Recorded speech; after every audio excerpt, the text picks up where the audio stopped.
The Halo franchise is one of the most successful franchises in video games. A multitude of games across different genres supported by a catalog of books, comics, and TV shows.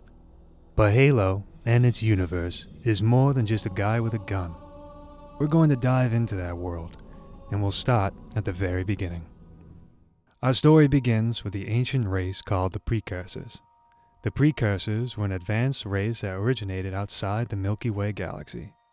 They were able to explore many galaxies and created life as part of a grand experiment. As transcendent beings, the Precursors were not tied to any particular form. The Precursors based their existence around the idea of the mantle of responsibility, or simply the mantle. The mantle was the belief that the most developed species should protect life as a whole. This would allow war and conflict as long as it did not threaten biodiversity in the galaxy. The Precursors would later create a humanoid species known as the Forerunners. Home to the world of Jibab, the Forerunners were created to serve the Precursors as assistants and adjutants. Searching for a species who is worthy of the mantle, the Precursors once looked towards the Forerunners as inheritors of the mantle, but instead deemed them unworthy and planned to eradicate them. They decided that the responsibility would go to another creation, called humanity. Around 10 million BCE, the Forerunners discovered the genocidal plot and retaliated against their creators. Known as the Forerunner-Precursor War, it nearly led to the extinction of all Precursors. Only a small number managed to escape. The surviving Precursors either went into suspended animation or transmuted themselves in the dust. This dust would regenerate into their past forms at a later time. However, this dust became defective, creating a disease in other organisms causing them to mutate. With this new form, known as the Flood, the Precursors vowed that none of their creations would rise against them again, and decided that all life did not deserve free will, and that all life would be merged into one. Around 1,100,000 BCE, a Forerunner scientist known as Boundless starts to study a particular star within the Path Chthona galaxy, the area and where the Flood lay dormant. She continued studying the galaxy even though she was forbidden by the warrior caste. Eventually, she was prosecuted and her studies were suppressed. She was sentenced to enter a cryptum, a stasis chamber used as a means of exile by the Forerunners. She died inside the cryptum due to possible sabotage. Her death was later discovered 1,000 years later. Circa 107,000 years BCE, a group of ancient human colonists uncovered crash vessels containing a fine organic powder on both inhabited and deserted worlds near the edges of the Milky Way. The powder, which was later discovered to be flood spores, was administered to a domesticated animal known as the Faru. Unbeknownst to humanity and their allies, the Sun-Shayum, these flood spores altered the Faru's genetic makeup. Centuries later, the Faru begin to show outward signs of mutation, and both humans and Sun-Shayum who are exposed to these spores begin to exhibit the same symptoms. For almost 1,000 years, the Forerunners, led by the Ur-Didact, or more simply known as the Didact, fought humanity. Many worlds were lost to the Forerunners, including humanity's home planet, Earth. 40 years before the end of the war, a group of human scientists, led by Primordial, discovered an ancient stasis capsule on a planet on the edge of the galaxy. They proceeded to transport the capsule to their capital of Sharum-Hakor, in which they found the being called the Primordial One. The humans created a device to communicate with the being. The Primordial One told them that it was the last precursor and responded to questions about the Flood. They received answers so traumatizing, many of them committed suicide rather than live with the knowledge. As a last desperate measure to combat the Flood, humanity decided to take a third of their population and genetically alter them with a cure. It was believed that these new genes would kill off Flood biomatter and destroy the parasite. In reality, the genetic alterations had not been effective at combating the infection. Rather, the Flood willingly retreated, though the reasons why they did so would not become apparent until thousands of years later. Even though humanity thought they had pushed back the Flood, they still had to defend against an endless campaign from the Forerunners. humanity was eventually pushed back to their capital of Sharum-Hakor. Using precursor technology, they had fierce defenses that could withstand even the strongest Forerunner fleets. Humanity, however, would eventually end up losing after their allies, the San-Shayum, surrendered. After the war, humanity's existence was saved from extinction by the Forerunner known as the Librarian. The Librarian, wife of the Didact, led a project called Conservation Measure, which sought to index all species in the galaxy and transport them to a place called the Ark. She convinced the governing council to spare humanity so they could study humanity to unlock the cure for the flood. Though the council would agree with the Librarian, humanity's punishment was to dismantle their civilization, which in turn caused their species to regress to a pre-technological state and force them back to their original homeworld of Earth. Due to the threat of the flood, a corrupt group called the Builders, led by Master Builder Faber, rose to power.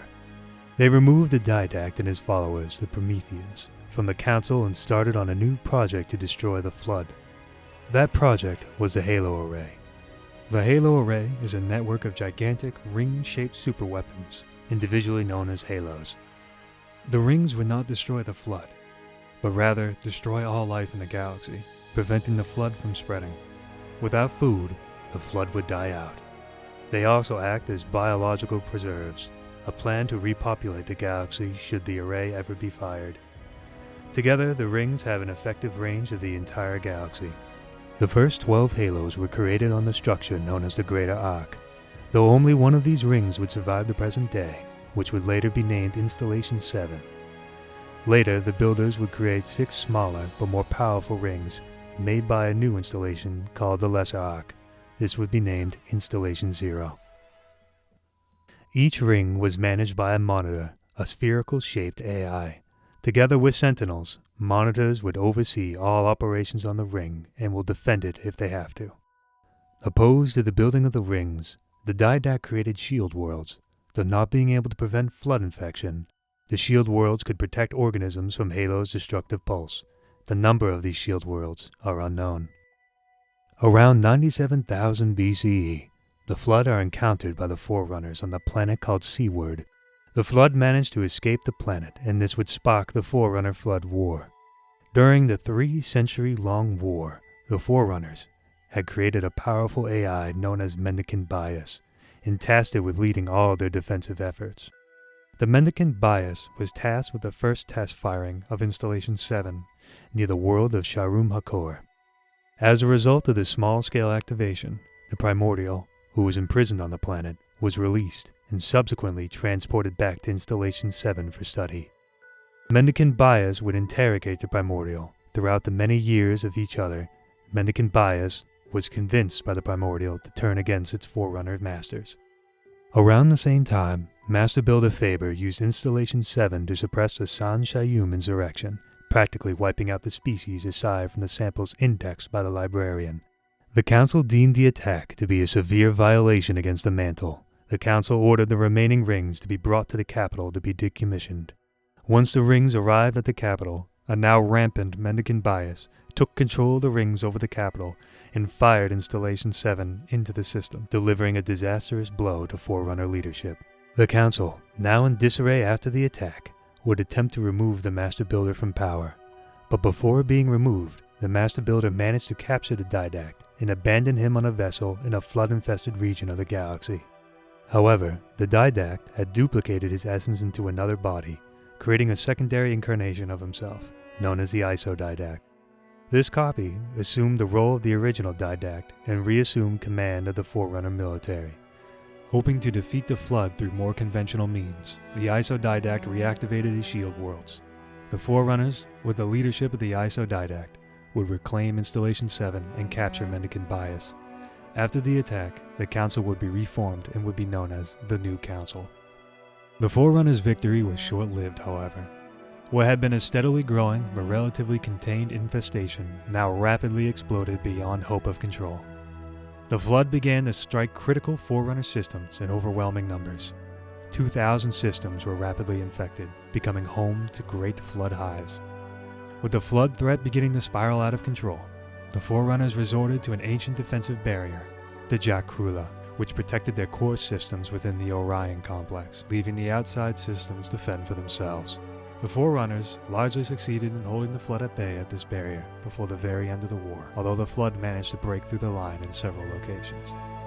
The Librarian and her servants, the Life Workers, journeyed beyond this line at great personal risk, continuing their mission of indexing all species across the galaxy. They would fill every vessel possible with documented species for transit to the Ark, for safety in the fight to save all species possible from the advancing Flood infection. During this time, while being stranded on a floating vessel, the Didact was taken prisoner by a Flood ship. He was then confronted by the Gravemind, a shared consciousness of the entire Flood species. The Didact recognized that the Gravemind had consumed the Primordial, for he held the intelligence he had interrogated 10,000 years prior. The Gravemind invaded the Didact and mentally tortured him, shaking his sanity and morality. However, the Gravemind did not intend to kill or infect the Didact, instead turning him into an unsuspecting pawn to create chaos in the Forerunner ranks. The Gravemind released the Didact and left him aboard an empty spacecraft, sending it towards Forerunner territory. The Didact's privileges were later restored, although the Didact remained in command of the Forerunner's military. He continued his own mission against the Flood's onslaught, desperately beginning to devise new methods of battling the Flood, convinced that his old tactics were no longer usable now that the Gravemind had learned everything. He even went so far as undergoing an experimental procedure, which left him disfigured, but ended up to be futile.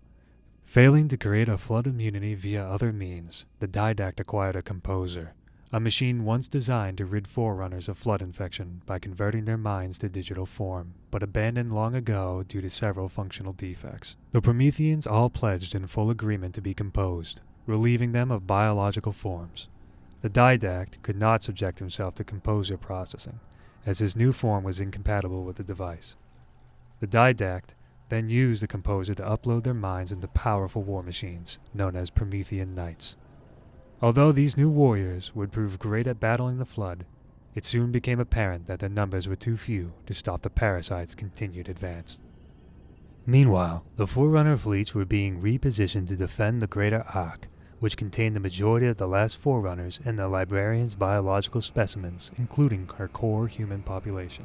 Once being held on the Ark's surface, they were now moved to the nearby Omega Halo, which, along with Installation 7, was the last of the Master Builder's 12 original Halo rings. Out of desperation, the remnants of the new Council restored the Master Builder command, as he was the only one with a realistic vision on how to stop the Flood, the Halo Array. The Battle of the Greater Ark was severely short.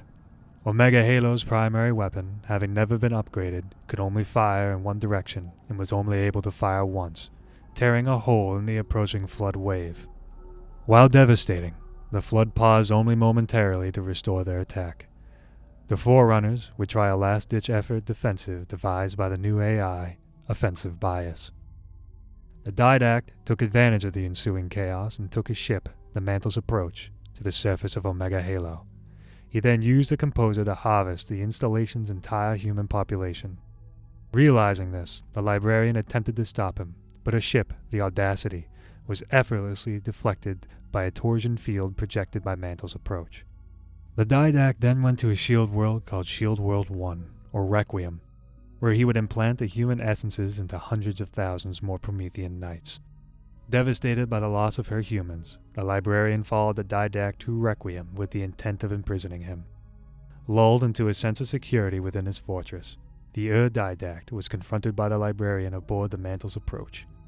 After a brief exchange, the Librarian shot the Didact, incapacitating him. He was then placed in a combat cryptum, previously maintained on Mantle's Approach. The Librarian would then seal the cryptum in the core of Requiem, and order the Promethean Knights to be stationed there to prevent the Didact from being awakened. Soon after the Battle of the Greater Ark was lost to the Flood would then destroy Omega Halo along with most of the Forerunner fleet.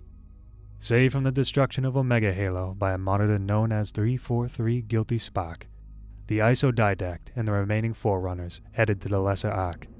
In order to give the Didact time to fire the rings from the impending Flood attack, the Librarian journeyed to Earth, broadcasting a fake message to attract the Flood there. The Librarian calmly embraced her unavoidable death in the savannah near Mount Kilimanjaro. That gave the Ur-Didact enough time to fire the halo rings, wiping out all sentient life, eliminating the threat of the flood as it was deprived of all available biomass in its collective consciousness. The surviving Forerunners on the Ark started to reseed the planets within the Index that was on the Lesser Ark. After they finished reseeding, the surviving Forerunners left the galaxy, vowing to never come back due to their failure as galactic custodians. The mantle of responsibility was left for humanity, just as the Precursors intended. Thanks for watching. In the next episode, we will discuss the rise of humanity, turning into a spacefaring race and the problems that stem from them reaching the stars.